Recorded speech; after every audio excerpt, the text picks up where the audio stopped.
Bonsoir Pépitoriens et Pépitoriennes, on se retrouve toutes les semaines, ça va devenir une petite habitude maintenant, puisque on est rentré sur les cryptos et on en parle pas mal des enchères, donc je vous ferai un petit topo tous les week-ends. Donc fin de la deuxième semaine d'enchères, je vais vous expliquer un peu tout ce qu'il faut retenir, qui a gagné, qui n'a pas gagné, qui est rentré, qui est sorti. On se voit tout de suite après le générique.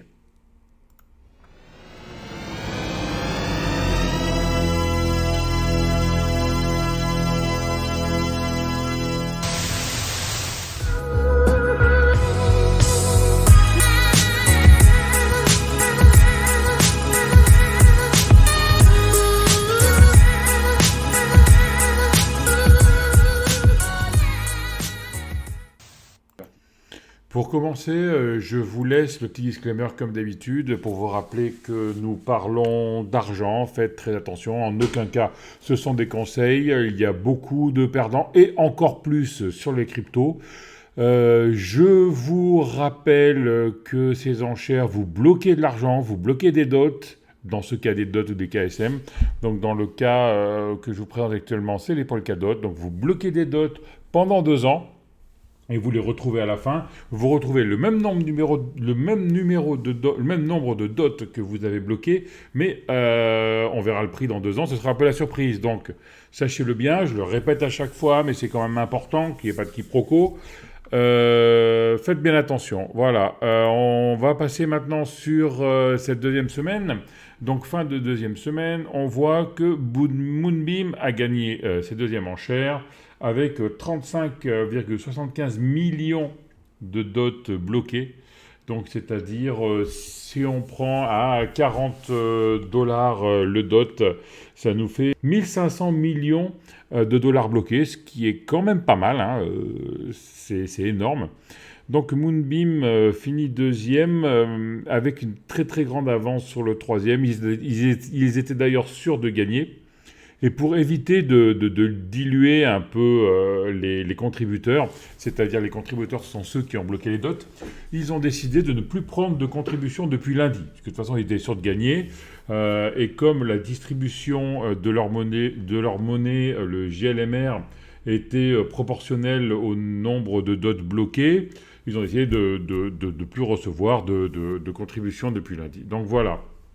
Deuxième bonne nouvelle, donc Moonbeam, on voit ici qui nous annonce que vu le nombre de contributeurs qu'il y avait, il augmente la distribution des GLMR qui passe de 10% à 15%. Donc voilà, au début, ils avaient prévu de donner 100 millions de GLMR et maintenant ils vont donner 150 millions, soit 15% de tous les tokens originaux existants. Voilà, donc c'est quand même une bonne nouvelle un peu pour tout le monde. On aura plus de GLMR.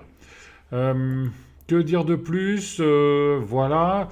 On a Astar qui était troisième, bien détaché la semaine dernière, qui s'est fait rattraper par Parallèle d'un seul coup comme ça. Parallèle a eu des gros contributeurs, donc on ne sait pas, peut-être qu'eux ils avaient des dots bloqués, ils ont décidé de les mettre. C'est un peu un secret de cuisine. Donc Parallèle passe deuxième avec 8,7 millions de dots, quatrième Astar avec 8,22 et le cinquième c'est Subgame qui est rentré un peu plus tard dans la danse, mais qui s'installe à la cinquième place actuellement. Et sixième ex aequo, Manta et Clover avec un peu plus de 3 millions. Les autres, c'est un peu anecdotique. Subdao, on ne connaît pas grand-chose sur eux. Ares Odyssey, on dirait que c'est un scam. Il y a certains qui disent que c'est un scam, donc ce serait une arnaque, entre guillemets, une coquille vide. On attend de voir un peu plus ce qui se passe. Et Affinity et Affinity et Darwinia ont dit clairement que eux visaient le deuxième slot d'enchères. Donc je vous rappelle, pour ceux qui n'avaient pas vu nos vidéos avant, qu'est-ce qu'un slot d'enchères ? Un slot d'enchères, c'est un bloc d'enchères où on ne repart pas à zéro à chaque fois, en fait. Le premier slot, par exemple, on a 5 enchères. C'est-à-dire que dans le premier slot, on a 5 gagnants. On part du jour 1 et à la fin de la première semaine, on prend celui qui a eu le plus grand nombre de dots bloqués à un moment donné, décidé au hasard. Donc c'est une enchère à la bougie. Et ensuite, à la deuxième semaine, on repart pas à zéro, c'est-à-dire que ceux qui ont bloqué des dots ou ceux qui ont voté la première semaine sur un projet qui n'est pas gagnant, le vote compte toujours pour la deuxième, et s'il ne gagne pas la deuxième, la troisième, s'il ne gagne pas la troisième, la quatrième, etc., jusqu'au nombre d'enchères dans le slot. Pour le premier slot, on a 5 enchères, donc il y aura 5 gagnants. On a déjà eu 2 très très loin devant Akala et Moonbeam. Et ensuite, on aura le troisième, le quatrième et le cinquième. Apparemment, ça a l'air de se jouer entre Astar, Parallèle et Subgame. On verra ce que ça donne, mais apparemment, les 3 sont bien détachés. J'ai pas mal de questions qui me demandaient quand est-ce que vous alliez recevoir les monnaies des projets vainqueurs. On voit sur le site de Moonbeam qu'ils lancent leur réseau sur la plateforme Polkadot le 17 décembre. Ils lancent leur réseau le 17 décembre et le même jour, Akala lance le réseau aussi. Donc apparemment, le 17 et le 17 et le 18 décembre, ils vont être en ligne. Donc on devrait recevoir nos tokens 2-3 semaines après. Donc moi je pense que début janvier, ça devrait être bon, même si rien n'est officiel encore. Je voulais vous montrer quelque chose. Oui, alors voilà ce que j'ai trouvé. Voilà les anciennes enchères qu'il y a eu sur le KSM. Donc un KSM c'est 300$. Voilà.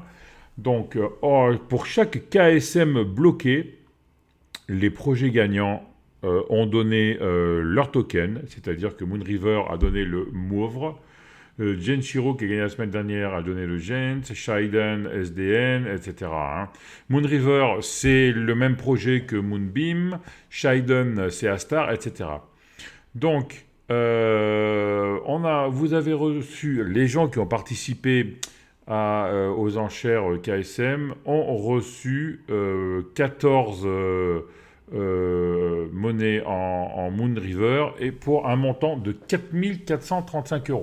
C'est-à-dire que vous avez bloqué 300$, pardon. Vous avez bloqué 300$ et on vous a donné 4 400$ dans la monnaie de Moonriver. Une partie que vous avez tout de suite, que vous avez pu monnayer, et l'autre partie bloquée jusqu'à la fin de la période. Hein. Pour KSM, c'était 48 semaines, hein. C'était pas 96 comme pour Polkadot. Genshiro 258, Shiden 146, etc. Donc on voit en fait que les monnaies qu'on nous donne sont à peu près équivalentes à ce qu'on a bloqué, hein, ce qui est assez intéressant. Et normalement ça devrait monter sur 2 ans. Hein. On va voir ce que ça donne. Mais on peut négocier déjà ces monnaies. Que dire de plus? Oui, donc j'ai mis à jour le petit fichier Excel des enchères. Donc j'ai mis les gagnants ici, hein, les gagnants avec le nombre de tokens donnés par les gagnants. Donc Moonbeam a donné 4,19, c'est officiel, hein, voilà. 3,08 pour Akala, c'est calculé, c'est moi qui l'ai calculé, donc j'ai pris le nombre total de tokens distribués avec le nombre de dots bloqués, ça donne ça. Ça devrait être un peu moins avec les referrals, etc., etc. Donc on va voir ce que ça donne, hein. Et les enchères en cours, donc Astar, Parallèle, Litentry, Clover, Manta. Alors Manta, pour monter, on crée un nouveau lien referral qui vous donne 2,5% en plus si vous cliquez sur ce lien. C'est peut-être pour essayer de prendre la 5e place parce qu'apparemment ça va se jouer entre Manta, Clover et Subgame Gamma. Que dire de plus? On a les annonces de ceux qui vont se présenter dans le deuxième batch. Equilibrium, qui est l'équivalent de Genshiro qui a gagné sur KSM. Nodel, qui est un projet français. J'essaye d'avoir le CEO, Elliot, pour une interview. On va voir ce que ça donne. J'espère d'avoir une conclusion rapide et pour pouvoir l'interviewer. Autre petite chose, un autre projet que j'ai monté, hein, vous savez, alors, je suis rentré dans les cryptos, ça fait 1 an, et puis là je suis vraiment rentré dedans il y a 2-3 semaines, les airdrops. Alors les airdrops, on en parle, je ferai une petite vidéo dessus. En fait, les airdrops, ce sont des distributions gratuites de tokens quand le token au point d'être mis sur le marché, sur des exchanges, ou alors pour faire connaître la monnaie, le projet. Donc j'ai fait un petit tableau Excel pour vous présenter un peu tous les airdrops que je trouve, hein. Il y en a pas mal. J'ai essayé de faire ça pour les nuls, comme d'habitude, en vous disant exactement les liens et ce qu'il fallait faire. Je pouvais faire ça ou je pouvais vous envoyer les liens directement. J'ai décidé de faire ça. Ça me prend plus de temps, mais ça correspond peut-être plus à notre communauté qui est un peu plus débutante sur les cryptos. Voilà ce que j'avais à vous dire. Merci de m'avoir écouté. Comme d'habitude, abonnez-vous à la chaîne. Laissez des commentaires. Mettez des pouces bleus. Et on va faire une petite série de vidéos la semaine prochaine. J'ai pioché un peu parce que ça m'intéressait beaucoup, tout ça, les cryptos, comment marche un projet. Et je suis rentré en contact avec une société espagnole qui a un projet, qui a déjà fait des airdrops, qui a sa monnaie sur certains exchanges. Et on va faire un peu une série ensemble depuis le début pour expliquer un peu comment est né le projet, comment s'articule un projet, la partie technique, la partie marketing, etc. etc. Donc je vous réserve ça pour les semaines à venir. Merci à tous, bon week-end et puis à la semaine prochaine. Ciao!